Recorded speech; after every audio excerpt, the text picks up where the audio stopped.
Howdy, folks. It's Tuesday, March 22nd. I'm Jacob Cohen here with Hustle writer Rob Litterst, and this is the Hustle Daily Show.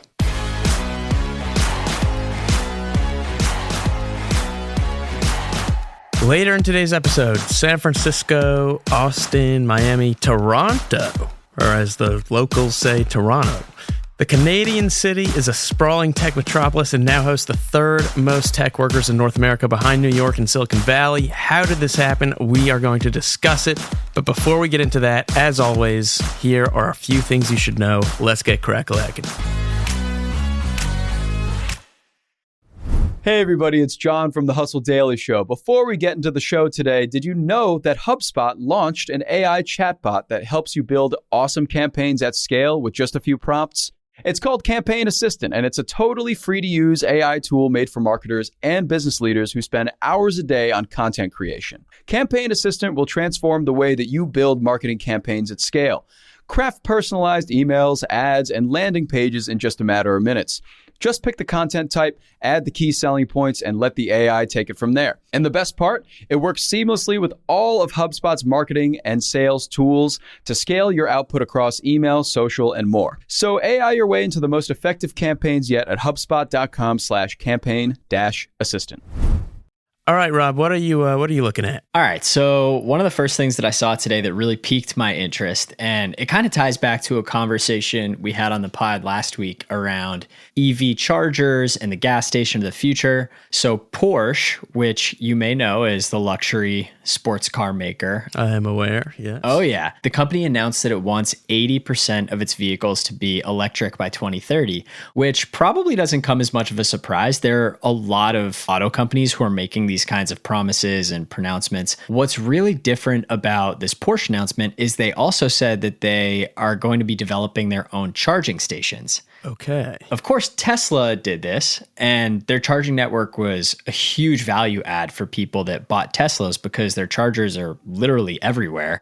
But what's interesting is Tesla's actually considering letting other cars charge on their chargers because of the ubiquity of electric vehicle chargers that's kind of happened over the last few years. Right. But Porsche is obviously a luxury company. They have luxury positioning, and this is the coolest part to me. So they're saying that their electric charging stations may actually double as luxury lounges.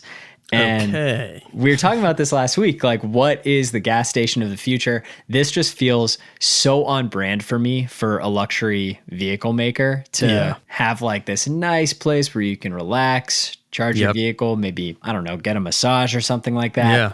What I really like about it is it kind of targets the really aspirational consumer who has a lot of money but wants to do right by the environment, which I feel like a lot of the people that buy sports cars, they have like this love of cars that goes way back, and they love the sound of the engine. They love the smell of gasoline. So it's going to be really interesting to see how this works for Porsche, but I think they're cornering a really solid part of the market that could be really profitable for them. You mentioned Tesla. I think it was Professor G, Scott Galloway, who predicted Tesla might at some point think about buying Pilot Flying J, which is, I believe, the biggest or one of the biggest truck stop operators in North America, and basically turned those into its own kind of gas stations and differentiate in that sense, which would be similar to this. But who knows if that'll happen. Well, what have you been looking at, JC? So one thing I've been looking into is this idea of shrinkflation. Okay. It's a trend that's happening. So basically, if you ever open up a massive bag of chips and you only find like 6 chips inside, the worst, the actual worst. It's the worst. And now you can expect even less. You can expect 5 chips. Shrinkflation is this concept where companies will reduce the size or quantity of a product instead of increasing the price.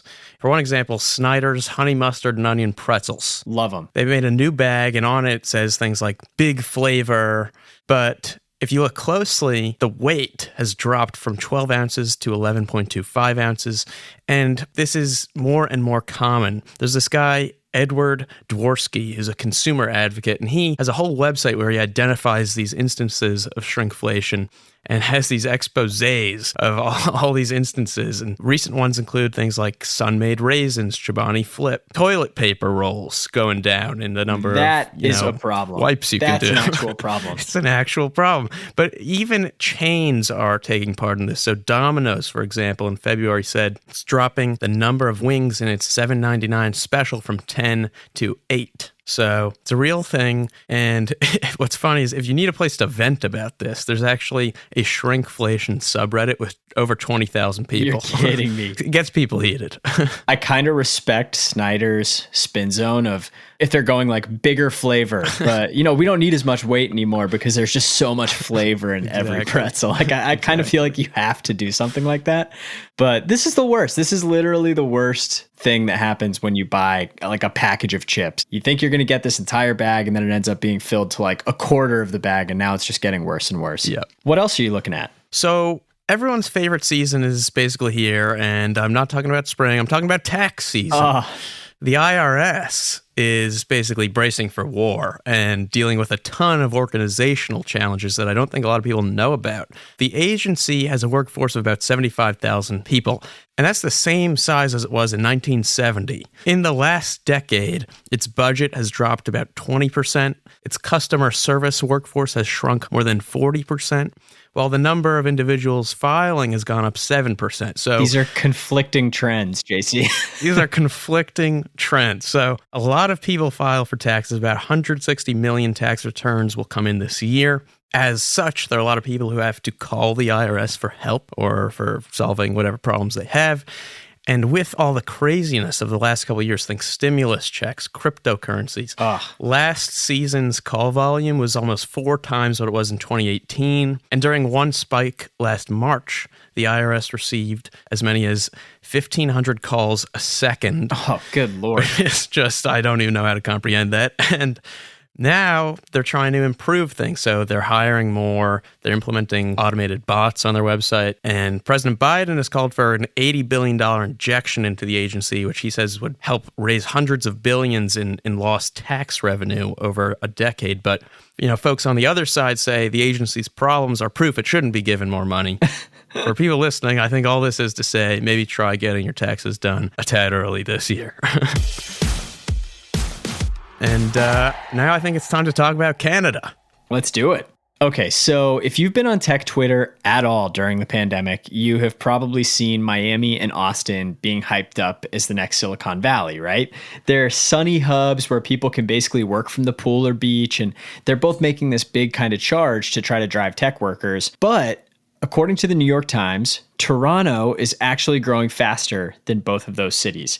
It now hosts the 3rd most tech workers in North America behind New York and Silicon Valley. And while your instincts might be that people are just moving up to Toronto to try to hang out with Drake, which I would totally understand, it's actually the rise of Toronto is rooted in investments to its infrastructure, specifically universities and kind of corporate anchor companies. So some of the tech giants that have offices there include Shopify, which is actually Canada's own company, Google, Apple, Stripe, and even yours truly, HubSpot just opened an office there. Yeah, so this combination of academia and big tech has actually led to some really cool collaborations between companies and professors at the University of Toronto that are experts in certain emerging technologies. Like Uber opened a self-driving car lab and Google opened a neural networks lab. So it's this kind of cool fusion between academia and corporate companies to try to kind of figure out what the future holds. Right. So is it easy to just pick up and move to Canada if you want to work there? It is funny you ask. So one of the other really big underlying reasons for this spike in Toronto's tech scene is it has a pretty lax immigration policy for economic immigrants, which are basically people who have been selected to immigrate because they can contribute to Canada's economy. So that makes it a lot easier for workers to immigrate to Canada than the US, where our immigration policy is heavily weighted towards family reunification. So if you were essentially trying to get into Canada to reunite with your family, that might actually be harder than moving to the United States. But if it's for work, Canada makes that a lot easier. They actually have incentives and can kind of fast track people to get into Canada if they work in fields where there's heavy demand for their job. So they take it super seriously. It's actually helped fuel a big increase in Canada's population. So Canada's population grew 5.2% between 2016 and 2021. The United States population, as a comparison, grew 2.6%. Wow. And immigration was considered the main reason that Canada's population grew so much. It's also helped make Toronto a truly international city. So around 50% of Toronto residents were born outside the country. Really? So when looking at Toronto compared to Silicon Valley, how close are they to being really like a Silicon Valley? Or are they close? I don't know. I think one of the biggest takeaways here is just how far ahead Silicon Valley is in kind of being the mecca for tech talent. So between 2021 and 2022, Toronto startups garnered $5.4 billion in investments, and Silicon Valley startups got $132 billion. So it's really not even close. Like they're still pretty far away. I think we'll be talking about the next Silicon Valley for a really, really long time because it's going to take these cities forever to catch up to that level of funding. And bada bing, bada boom. That is it, folks. For more on the Hustle's tech and business coverage and links to all kinds of cool stuff from around the web, check out our newsletter at thehustle.co. Thanks to our editor, Robert Hartwig, and executive producer, Darren Clark. I'm Jacob Cohen. You've been listening to The Hustle Daily Show, brought to you by the HubSpot Podcast Network. See you tomorrow.